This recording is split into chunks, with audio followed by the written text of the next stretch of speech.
Welcome to another episode of It's Action Time. I'm your host, Matt, and we have Jason and Sean. Today's episode, we are going to be talking about the John Hughes High School Trilogy. Now, I know some of you have seen these movies that we're going to be talking about. Jason had actually just brought it up to Sean and I, and our minds blown. Kind of blown, yeah. That this was actually, kind of all designed. They were basically took place in the same high school, and it kind of makes sense the way Jason breaks it down. So, Jason, why don't you take it from here? First off, all right, so this is the high school trilogy, which takes place in Shermer, Illinois. You guys will see. Look it up. Look it up. It's the same city and the same high school in each movie. So we have the first one in the trilogy is 16 Candles, where Anthony Michael Hall is actually a freshman. And then you go into The Breakfast Club, where Anthony Michael Hall is a sophomore. And if you go into Weird Science, he is a junior. So it follows, whether it's intentional or not, it follows right along in his first 3 high school years, which just is awesome. And I mean, that's a little nugget right there that I just dropped on everybody right now. Just mind blowing over it, which I think is pretty cool because I mean, all those movies came out within a year and a half span of one another, basically, and John Hughes was just absolutely on normal. fire. Yeah, which is, I mean, because who doesn't do 3 years of high school in a year and a half? I know these crazy kids nowadays. Whatever, right? Oh yeah, so I mean, like the favorite of the 3 movies for me in the trilogy would actually be like Breakfast Club is like The Empire Strikes Back, so that's my favorite. And I believe it's Sean's favorite as well because it's the darker of the 3. There's still comedy, but it's more serious, dealing with more of the high school issues that people are having. You have the brain, you have the thief, you have the kleptomaniac, and you have like the prom queen, and then you have the athlete. I mean, it just has everything, and just to see how they are with their cliques, what's going on, and everything like that. So it's got great comedy in it. You got a principal who's just an a-hole. He's a complete a-hole. Yes, he's just a complete. Grab the bull by the horns.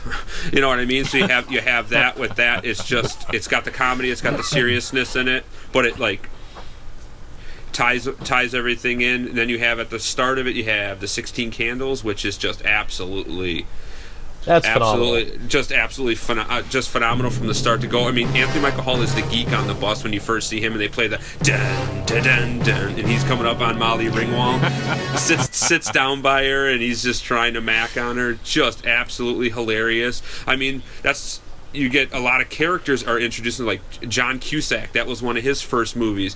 You have his sister in the movie, which she's always in that. I mean, just little nuggets of people who are in each one. And that movie's just, I mean, Long Duck Dong, come on. What's happening? Hot stuff. What's happening? Hot stuff. Oh no! And then when he's just driving the car from his grandpa and grandma, crash, lake, big lake, where he drove the car. I mean, just stuff like that. And that movie is just hilarious nonstop. And then you have the third one out of the group, Weird Science, which is the most odd of the 3. Which was my favorite one. Which I mean, it's just. It has a sci-fi element to it, I think. Sci-fi element. They made a computer. They made a woman out of a computer, out of a Barbie doll, wearing bras on their heads. Come on, How can you not? How can you not like this? They turn. Chet, how many didn't do that? Chet. They turn Chet into they turn him into a turd. A lot of people don't understand that he actually is a turd when they turn him into that. I mean, just absolutely hilarious. I think he looked a little like Pizza the Hut. Greasy pork sandwich served nice, in a dirty ashtray. Was that Bill Paxton? Just absolutely. Yeah. I mean, when they go get drunk for the first time at that like jazz club. I mean, just absolutely on the telephone. And the telephone, man. You hung up with that chick with those big boobies. You did what? Yep. I hung up on her.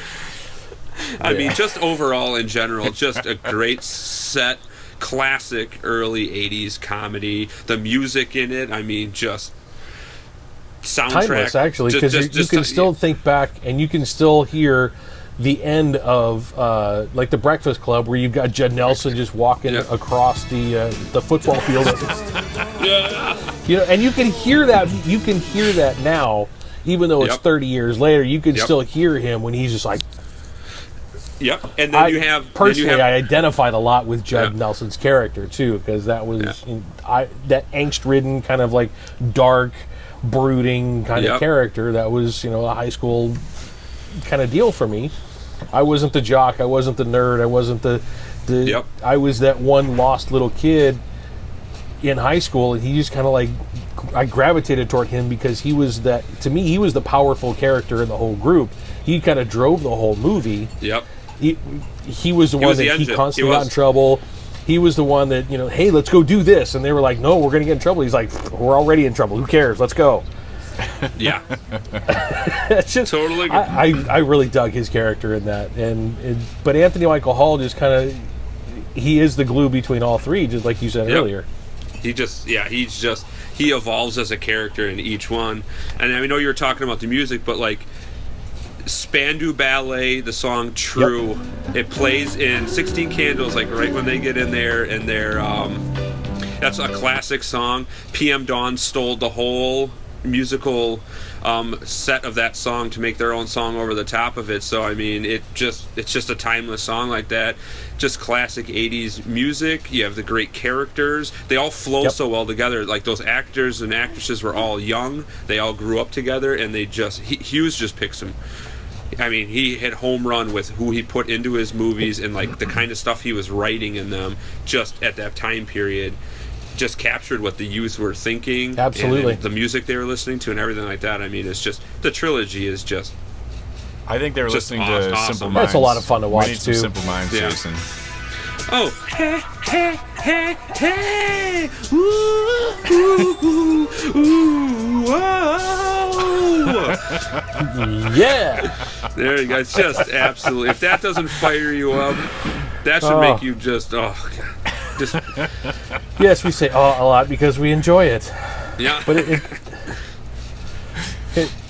it's that feeling of I can identify with those characters. It's whether you're the kleptomaniac or the thief or the what have you. Those were characters as high school teenagers growing up in the 80s that you could identify with. You didn't really have anybody like on TV that was like that. Everybody was early prim, proper, taken care of. High school, we got to go and do our classwork, and we got to go do our homework, and we're going to go do sports or what have you. There was never really that, I don't really fit into any of those categories, but I kind of the princess, she's kind of I can get along with that, or the kleptomaniac. That one, there's certain aspects where I can see myself in that character. Totally. And then there's the lost nerd who really doesn't understand how he fits into the world. He's smart, but not really socially acceptable. Doesn't really fit in socially with the rest of the group. Probably now what we would call somebody with Asperger's. Yeah. And he had the parents who were driving his whole life, like he wouldn't break free. Like, his parents made him join all these clubs. If he got a B plus instead of an A, they would let him have it. You even see his mom in there, like, you're going to take homework in there and study. He's like, Mom, it's detention. We're not supposed to study. Will you find a way to study, mister? I mean, just like that's like, I mean, I didn't have parents like that, but you're right. Like, it hit home with anybody who watched that, knew people like that, or they could relate to them. Every time, absolutely like that. I mean, in some way. Yep. Well, they had Molly Ringwald's character, the prom queen. Everybody thought her life was perfect, and you found out her life wasn't perfect. Her parents hated each other, and they were trying to buy her love and stuff like that. And everybody thought her life was perfect, but it wasn't. I mean, so just each character was just really you could relate to anybody, and I think that's why people gravitated towards, especially this movie. I heard a line one time, and I don't know if it kind of replies to this. You never really see what's going on behind the scenes. Never really judge everybody by the highlight reel when you're not able to see what's going on behind the scenes. You see that little snippet of their life, but you're not there with them 24 hours a day. You don't see, Anthony Michael Hall's character, who is driven by his parents, to succeed, and he's like, okay, sure, yeah, I'll do it because I really don't want to, disappoint my parents. Judd Nelson's character, who just is brutalized by his parents for no reason other than any butt-reaming a-hole can be a father. Yep. Parents seem to be the force behind this, but it kind of, as a parent now, that was one of those things going back that I took a look at and said, I don't want to do that for my kids. I want to change who I grew up as and be a better parent, better father, because of the identification I had with those characters. I really like the scene in 16 Candles.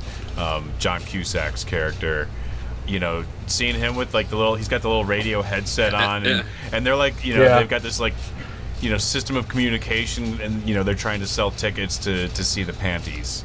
Oh my God! What? Unreal. That's just awesome. What is going on here? Yeah, it was almost like a prelude to Revenge of the Nerds kind of thing going on in that bathroom. Yeah. Yep. And